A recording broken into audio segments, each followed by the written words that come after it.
तो एक तरफ समाजवादी पार्टी मुखर है तो दूसरी तरफ बीजेपी भी सेंधमारी प्लान कर रही है। दूसरे चरण के चुनाव से पहले भाजपा का सेंधमारी प्लान जारी है।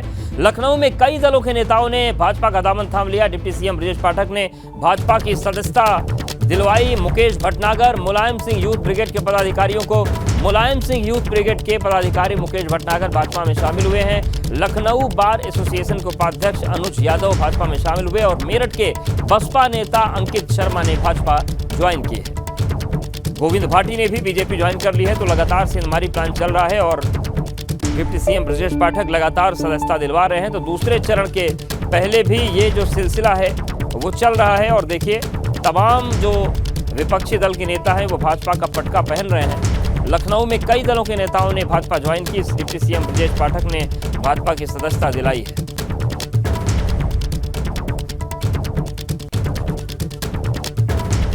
आज भारतीय जनता पार्टी में शामिल होने वालों में बसपा के मेरठ के कोऑर्डिनेटर गोविंद भाटी भी शामिल रहे। गोविंद भाटी ने कहा कि बहुजन समाज पार्टी में कार्यकर्ताओं का सम्मान नहीं होता, वहां किसी की नहीं सुनी जाती और बीजेपी जिस तरह से राष्ट्र की बात करती है उसी से प्रभावित होकर वो बीजेपी में आए। निकाय चुनाव के दूसरे चरण पर फोकस किया है। दूसरे चरण में पश्चिमी उत्तर प्रदेश की मेरठ की जो नगर निगम की सीट है वहां पर भी 11 मई को वोट डाले जाएंगे और इसीलिए आखिर ऐसा क्या हो गया कि आप बसपा छोड़कर अब बीजेपी में शामिल हो गए? बसपा में जो कार्यकर्ताओं को सम्मान नहीं मिलता और कार्यकर्ता सम्मान का भूखा होता है। मैंने जो बीजेपी की आचार विचार जो उनकी धारा है वो मैंने देखी, बहुत अच्छी है। और हमारे प्रधानमंत्री जी जो मन की बात करते हैं बहुत अच्छी है। और जो योगी जी ने उत्तर प्रदेश में जो आतंकवाद ख़त्म करा है उसी के आधार पर हम लोगों ने बीजेपी को ज्वाइन किया। लोग बसपा से आते हैं बीजेपी में वही ज़्यादातर ये कहते हैं कि भाई रीति नीति बदल गई है, बहन जी अब मिशन से भटक गई हैं। आपको भी ऐसा लगता है? बिल्कुल सही बात है। बहन जी जो मिशन से भटक गई हैं और बहन जी ना किसी की बात सुनने को राजी हैं। आप तो उनके करीबी हैं, उनके गांव के रहने वाले हैं, आपकी बात नहीं सुन। बहन जी का कोई भी करीबी नहीं है। बहन जी कोई करीबी नहीं। वहाँ पार्टी में कोई सम्मान है ही नहीं, किसी का नहीं, किसी का सम्मान नहीं पार्टी में। 2017 में बसपा मेरठ में जीती थी, आप लोग तब भी थे।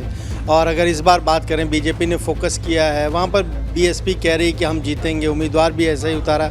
17 में से 11 मुस्लिम उम्मीदवार उतार दिए, तो क्या इसका फ़ायदा नहीं बीएसपी को नहीं मिलेगा? क्योंकि मोमडन्स जो ज़्यादा उतारे थे उसमें जो हिंदू राष्ट्र वाले जो हिंदू लोग थे वो बिल्कुल ही उन्होंने सोचा कि हम वोट देंगे नहीं, हम सिर्फ हिंदू को वोट देंगे, इसलिए बसपा में 2017 मारे। इस बार आपको लग रहा है नुकसान काफ़ी होगा।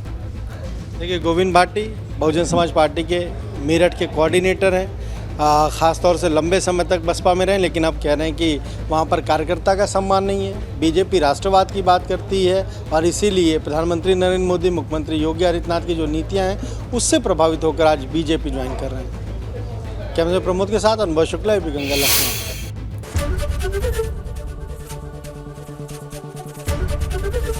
एबीपी गंगा, खबर आपकी, जुबान आपकी।